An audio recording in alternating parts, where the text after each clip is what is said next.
What's up guys, welcome back to another video. आज की video में हम देखने वाले हैं how the new parliament is bringing back the glory of Bharat. तो भारत की शान को कैसे एक तरीके से वापस लेके आ रहा है न्यू पार्लियामेंट, देखते हैं। काफी डिटेल एनालिसिस वीडियो होने वाली है। प्लस हमने देखा है कि बहुत सारी चीजें उसमें अखंड भारत का वो जो मैप भी बनाया गया, हर एक चीज। तो वीडियो डिटेल्ड होगी, साथ में देखते हैं। चैनल पहले तो प्लीज सब्सक्राइब, वीडियो कर दे लाइक। 1 2 3 गो। याद करिए एक बार right wing American commentator Tucker Carlson ने अपने शो पर इंडिया के बारे में ये कहा था। When the British pulled out of India, they left behind an entire civilization, public buildings, all of which are still in use today. And yet after 75 years of independence, has that country produced a single building as beautiful as the Bombay train station that the British colonialists built? सबर करो। No, sadly it has not. Okay. और हाल में ही लगता है Indian government से directly उसका एक जवाब हमारे पास आया है। सीधी बात।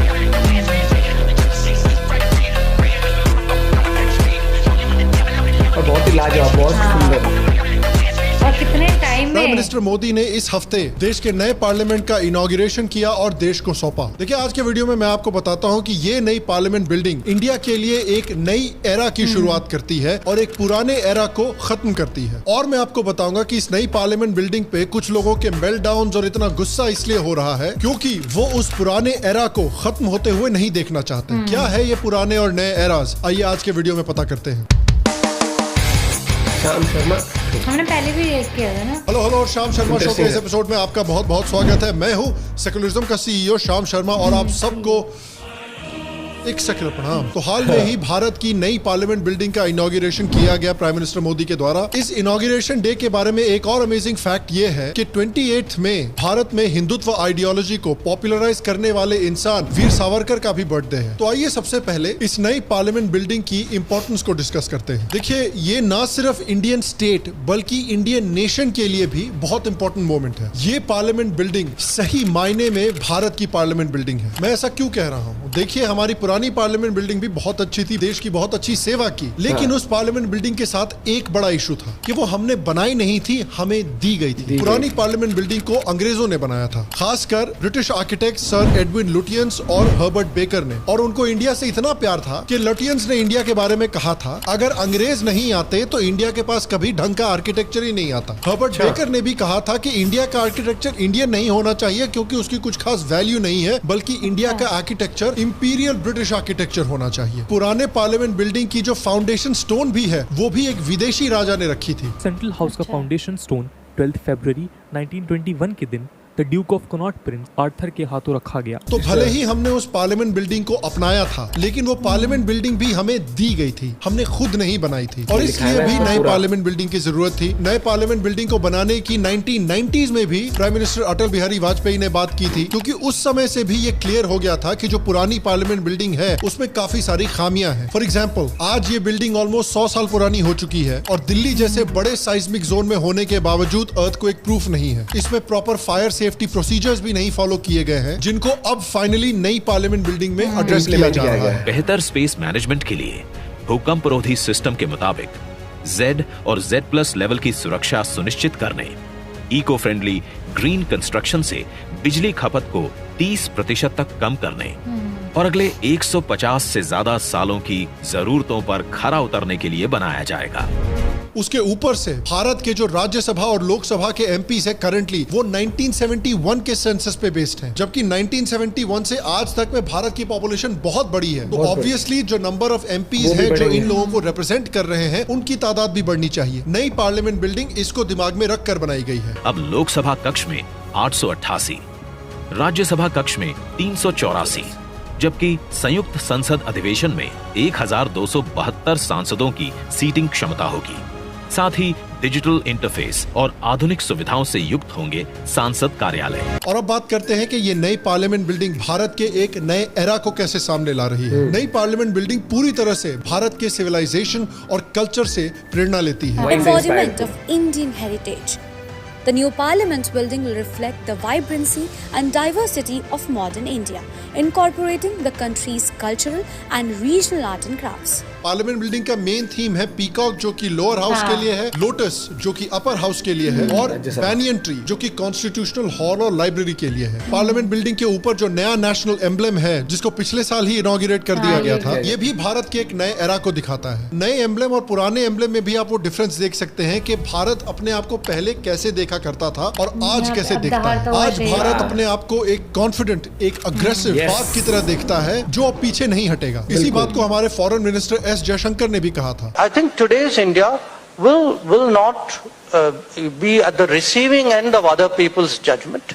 If we will be equally judgmental, and I suspect many people will not like it. यही बात कुछ सालों पहले उरी मूवी में भी बोली गई थी। नया हिंदुस्तान है, ये अंदर में घुसेगा भी और मारेगा भी। और इसी बात का वर्णन कि भारत अब कैसे एक पावरफुल सिविलाइजेशनल स्टेट की तरह उभर रहा है, प्राइम मिनिस्टर मोदी ने भी किया था। ये जरूरी है कि राष्ट्र अपने सांस्कृतिक उत्कर्ष को छुए, अपनी पहचान के साथ गौरव से सर उठा करके खड़ा हो जाए। नई पार्लियामेंट बिल्डिंग में 5000 आर्ट पीसेस को शोकेस किया जाएगा, जिसमें paintings, decorative art, wall panels, stone sculptures, metal objects रहेंगे, जो कि भारत की सनातन परंपरा से जुड़े हुए हैं और भारत के 5000 साल की हिस्ट्री को भी दर्शाते हैं। नई बिल्डिंग में 6 एंट्रेंसेस रहेंगे और सारे एंट्रेंसेस के सामने एक गार्डियन पशु की मूर्ति भी लगाई जाएगी, जिन पशुओं को उनकी कल्चरल सिग्निफिकेंस, कल्चरल वैल्यूज और वास्तु शास्त्र के हिसाब से बिठाया गया है। फॉर एग्जाम्पल, नॉर्दर्न एंट्रेंस में गज यानी हाथी को बिठाया गया है, जो विजडम, वेल्थ, इंटेलेक्ट और मेमोरी को दिखाता है। सदर्न एंट्रेंस में अश्व यानी घोड़े को बिठाया गया है, जो एंड्योरेंस,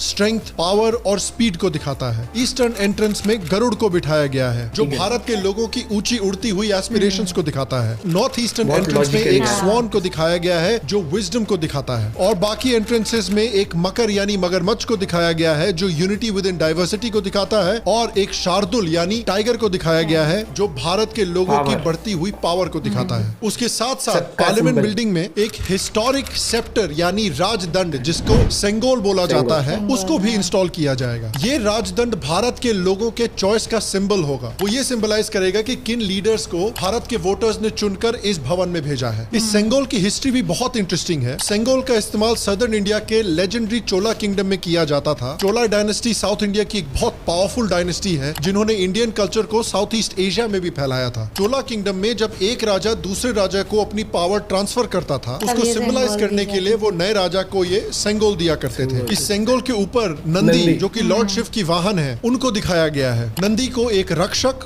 और एक जस्टिस का सिंबल माना जाता है। साउथ इंडिया में कितना कार्तिक मंदिर में देखो, उनका हाथ में भी राजदंड होता है, सेंगोल होता। ये सेंगोल धर्म करने वाला, अधर्म नाश करने वाला। राजा धर्म मार्ग में जाना, राजा का हाथ में सेंगोल होना चाहिए।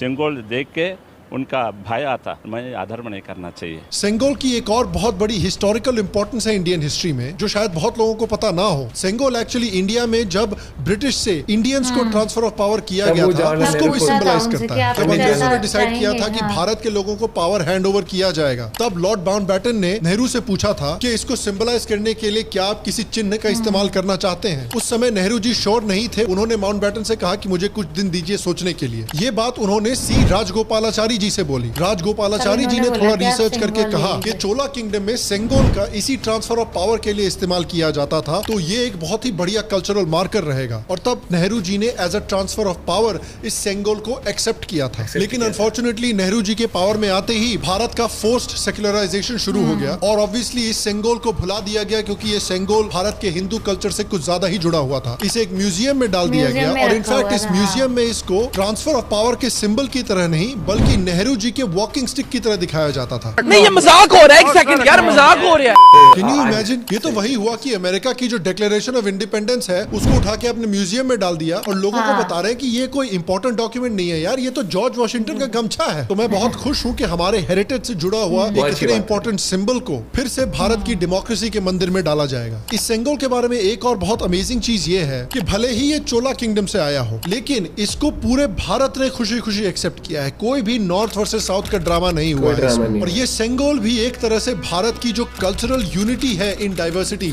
उसको भी दिखाता है। नई पार्लियामेंट बिल्डिंग में 6 ऐसे इंडिविजुअल्स के स्टैचूज भी रहेंगे जिन्होंने फ्रीडम स्ट्रगल और कॉन्स्टिट्यूशन की डेवलपमेंट में एक बहुत बड़ा रोल प्ले किया है। 1000 लोकल आर्टिस्ट का इस्तेमाल किया गया है इन आर्ट पीसेस और स्टैचूज को डेवलप करने के लिए। तो काफी सोच और थॉट लगाकर इस नई पार्लियामेंट बिल्डिंग को भारत के कल्चर और भारत की जनता से जोड़ने की कोशिश की गई है। लेकिन इन सब चीजों के बावजूद कई मेन स्ट्रीम पॉलिटिकल पार्टीज हैं जो इस पार्लियामेंट बिल्डिंग से खुश नहीं है, उल्टा इसको बॉयकॉट करने की बात की है उन्होंने। Politics rages on over new parliament building inauguration by Prime Minister Modi. At least 20 opposition parties have come together to boycott the event. प्रधानमंत्री खुद करते हैं, ये राष्ट्रपति करना चाहिए। हम लोग जो है इसका हम लोग विरोध करेंगे। बॉयकॉट टाइम पे जो कर रहे थे, actually undermining the President of India. It has not been done in a proper way. इसके पीछे अकॉर्डिंग टू देम कई रीजंस हैं। पहला रीजन ये है कि भाई प्राइम मिनिस्टर क्यों उद्घाटन कर रहे हैं, प्रेसिडेंट से उद्घाटन ना करवाकर आप एक तरह से प्रेसिडेंट की तौहीन कर रहे हैं और आदिवासी औरतों की भी तौहीन कर रहे हैं। यही चीजें बेसिकली बहुत सारी पार्टीज ने बोली हैं। The main demand is that President Murmu come and inaugurate the new Sansad. The President is the integral part of the Parliament. इसमें उद्धव ठाकरे जी ने भी जुड़ने की कोशिश की और जर्नलिस्ट ने महाराष्ट्र में देवेंद्र फडणवीस से पूछा कि उसके बारे में आपकी क्या राय है, तो देवेंद्र फडणवीस ने ये कहा, उनको कौन ले जा रहा है?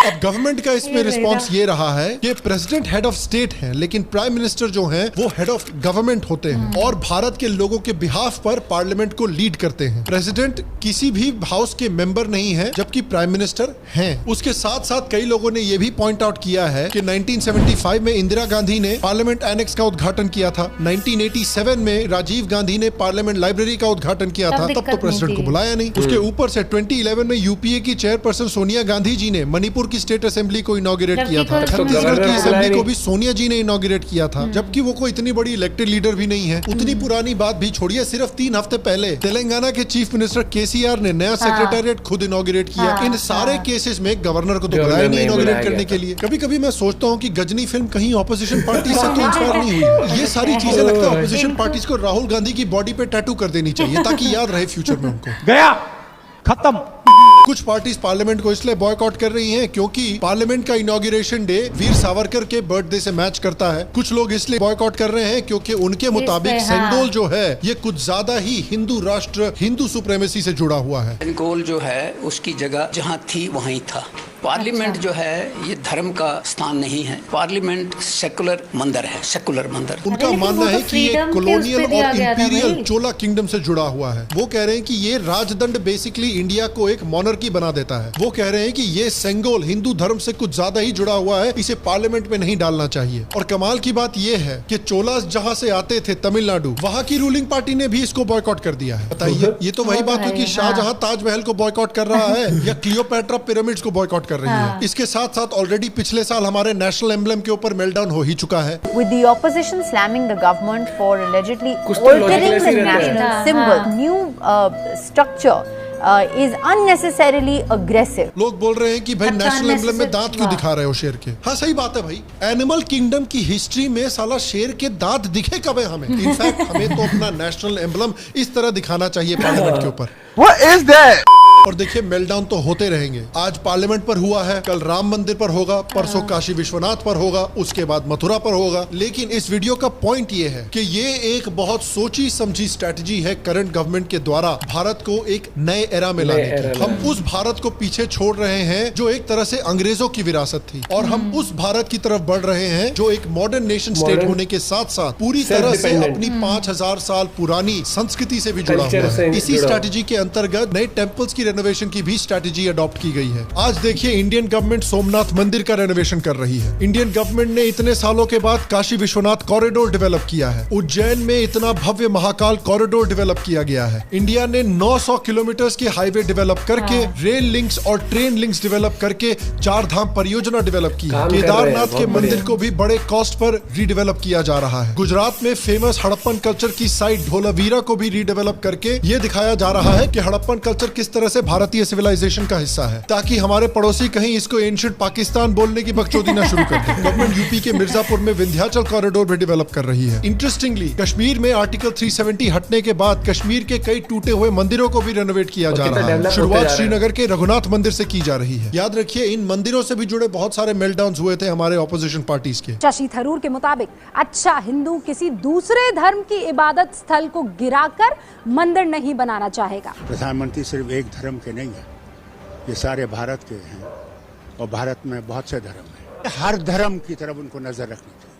मेरा स्टैंड है कि राम मंदिर और मस्जिद दोनों वालों से पूछ लो, और अगर दोनों की सहमति हो तो वहाँ एक अच्छी यूनिवर्सिटी बनवा। हिंदुओं के बच्चे भी पढ़ें, मुसलमानों के भी पढ़ें, क्रिश्चियन के भी पढ़ें, भारतीयों के भी पढ़ें, विदेशियों के भी पढ़ें, सबके बच्चे पढ़ें, और वहीं से राम के सिद्धांतों को निकालो।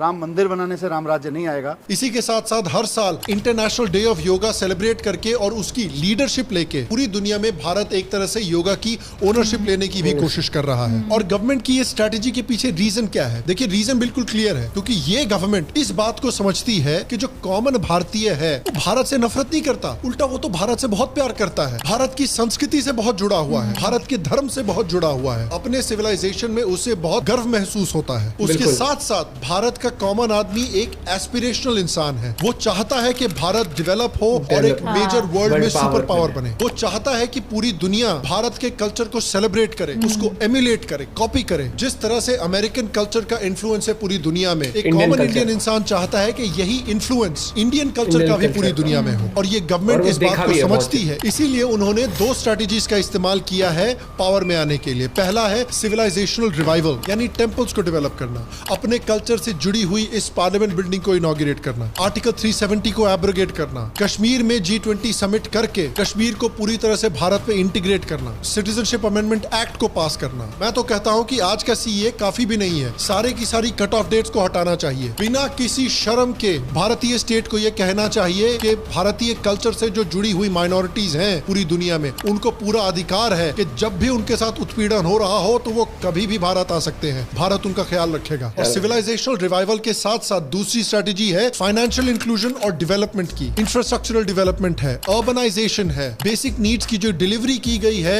गरीब से गरीब सिटीजन को। इन दोनों स्ट्रेटेजीज की कॉम्बिनेशन ने रिकॉर्ड ब्रेकिंग रिजल्ट्स दिए हैं नेशनल इलेक्शंस में बीजेपी को। और इन स्ट्रेटेजी से कंपेयर कीजिए ऑपोजिशन की स्ट्रेटेजी। இந்துவாக இருக்கிற வரை சூத்திரன், சூத்திரனாக இருக்கிற வரை நான் நீ விபச்சாரின் மகன், இந்துவாக இருக்கிற வரை நீ பஞ்சவன், இந்துவாக இருக்கிற வரை நீ தீண்டத்தகாதவன்। एक युग में मनुस्मृति, दूसरे युग में रामचरितमानस और तीसरे युग में गुरु गोवलकर का बंच ऑफ थॉट, ये दुनिया को हमारे देश को, समाज को नफरत में बांटती है। हिंदू धर्म, वो धर्म, ये धर्म। हिंदू शब्द कहाँ से आ गया है? ये हमारा है? पर्शियन का है? पर्शियन का है? Iran, Iraq, Kazakhstan, Uzbekistan. आपसे कतई झूठे नारे नहीं लगवाएंगे। राष्ट्र निर्माण में आपको साथ लेंगे, हम राष्ट्र निर्माण करेंगे आपके साथ में। ये पोस्टर भी नहीं लगवाएंगे झूठी फिल्मों के।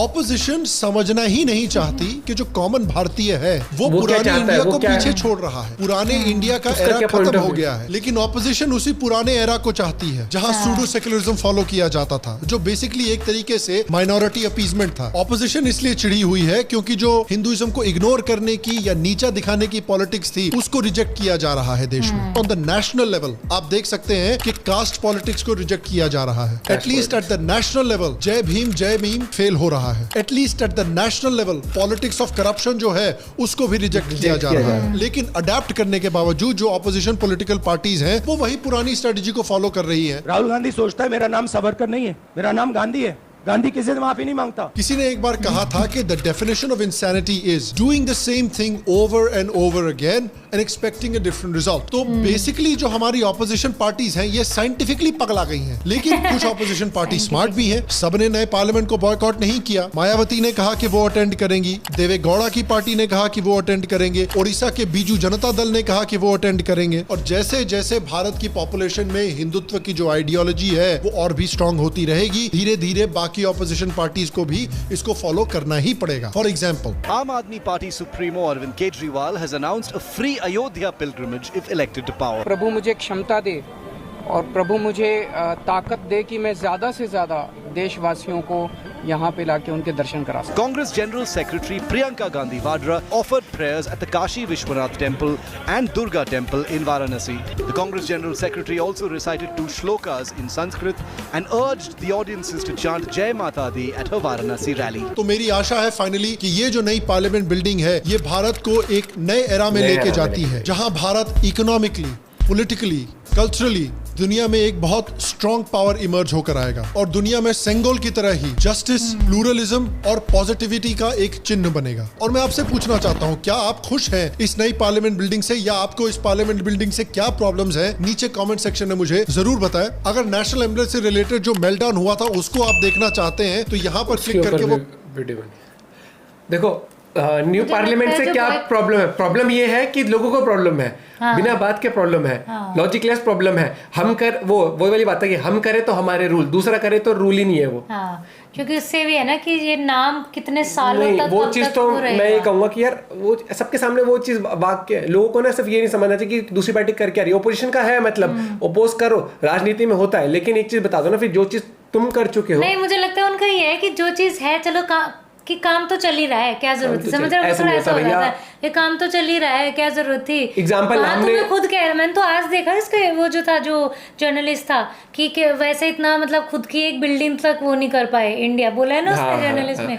देखो भैया क्या होता है कि जब आप पहली गाड़ी लेते हो तो ऐसा तो नहीं जिंदगी भर आप वही गाड़ी चलाते हो। आपकी सैलरी बढ़ती जाती है तो आप और नई गाड़ी और हर एक चीज तो टाइम के साथ बदलते हो। गाड़ी तो ये है कि गाड़ी तो चल एग्जांपल में इसलिए बोलूं कि गाड़ी आप अपने पर्सनल यूज के लिए लेते हो, तो लेकिन जो पार्लियामेंट है वो मोदी जी उठा के अपने घर तो ले नहीं जाएंगे, या पेपर में उस पूरी बिल्डिंग को, प्रॉपर्टी को अपने किसी रिश्तेदार के नाम तो कर नहीं जाएंगे, कल को वो जाएंगे कोई और ये चीजें देश की शान होती है। कुछ साल बाद चल दूसरी पार्टी भी आएगी तो काम तो वो भी यहीं से करेगी। बिल्कुल बात है वही, और देश की शान है। आज ये देख लो ना कि फाउंडेशन स्टोन किसने रखा था, है कि जो वो है ना, हाँ इजी हुआ है, जिसे दिक्कत है ऐसा तो नहीं सारे साल घर में बैठ देंगे या वर्क फ्रॉम होम।